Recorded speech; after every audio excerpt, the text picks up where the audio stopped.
Typhoon Kalmaegi has made landfall in the eastern Philippines, bringing heavy rains, powerful storm surges and winds of up to 150 kilometres per hour.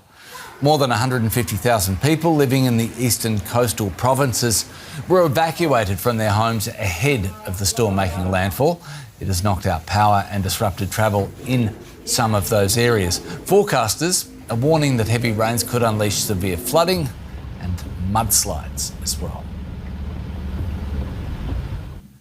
Joining us now from the capital, Manila, is journalist Ella Mage. It's good to see you, Ella. What's the latest you're hearing from the provinces now most affected as this storm sweeps across land?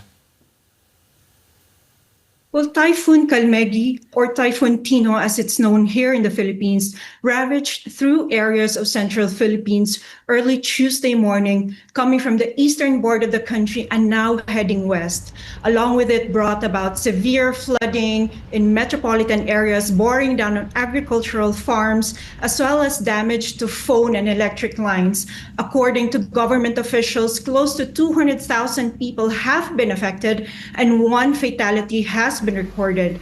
We can also see in some of the local news of people stranded on the roofs of their homes, waiting for rescue or for the water to subside and start cleaning up and just hoping for really rains to subside. Kalmaegi should be out of the country by Wednesday, but will be heading towards Vietnam in the next 2 days. Ella, how powerful is this typhoon compared to others the Philippines has been experiencing this year so far? Well, Kalmaegi has been compared to either Typhoon Haiyan in 2013 and Typhoon Rai in 2021. Both typhoons have ravaged the same areas as of the path of Kalmaegi. The difference is now people are more aware and prepared of the consequences brought about by these disasters. So when local government says to evacuate, almost everyone comply right away. They board up their homes so the wind does not blow their roofs away and prepare food and blankets in case they stay in evacuation centers. The Philippines experience heavy storms and typhoons up to about 20 times a year, I believe. Are people used to these weather phenomena, Ella, and they know exactly what to do in that case? Or is it more the case that people need to react a little differently every time?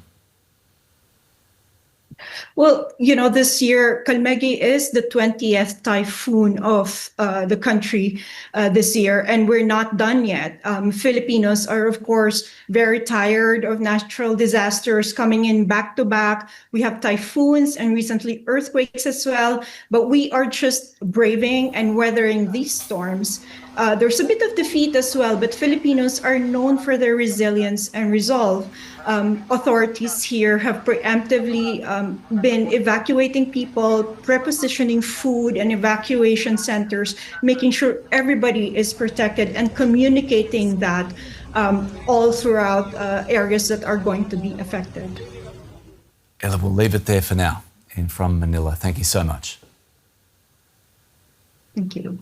Well, meteorologist Matthew Cappucci is tracking the typhoon and joins me now from Washington. Matthew, good to see you, mate. What's the latest that you're hearing? Well, the good news is this isn't as strong as it could be thanks to shear or disruptive changing winds with height. The winds have been kind of changing speed and direction a little bit with height in the atmosphere, knocking the storm a little bit off kilter, for which reason it's only the equivalent of a Category 1 borderline Category 2 hurricane, and realistically, Luzon in particular in the Philippines has seen many higher-end typhoon strikes in recent years. So it's not as bad as it could be.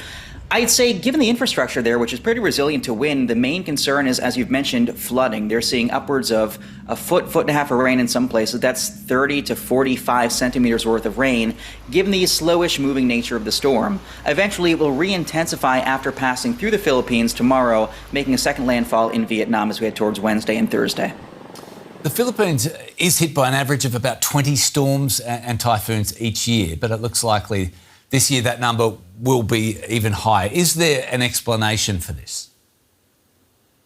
You know, one interesting phenomenon is that worldwide every year between cyclones in the Indian Ocean and the Australian area and the North Atlantic, where we call them hurricanes, and then of course typhoons in the Pacific, worldwide we get about 90 tropical cyclones every single year, and there's not too much variation. So if one basin, one ocean basin, has more, another might have fewer. And it comes down to heat transfer in the atmosphere. We need hurricanes to transfer heat. About 1/15 of all the heat in the atmosphere is transferred from the equator to the polar regions by hurricanes. So they're sort of a natural part of the atmosphere. This year, it just happens that the Western Pacific has been a little more active than other years, but realistically, it's sort of like a balancing mechanism. If one ocean's busy, the other's not as busy. What does the tracking say about this particular storm, Matthew, and where it might head and how it might behave after it gets through the Philippines? Yeah, so truth be told, I'm a little bit more concerned about Vietnam than I typically would be, because ordinarily storms tend to weaken, they get disrupted upon a final approach to Vietnam. In this case, I do think it will hold together, perhaps as a Category 2 equivalent, leading to very heavy rain, flash floods, and interestingly, even a few tornadoes in central Vietnam, near and south of Hanoi, as we head towards the middle to latter portions of the work week.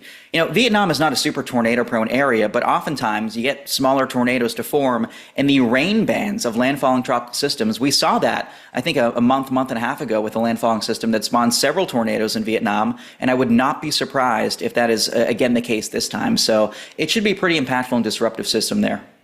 Brilliant, as always. Meteorologist Matthew Cappucci, thanks so much. Thank you.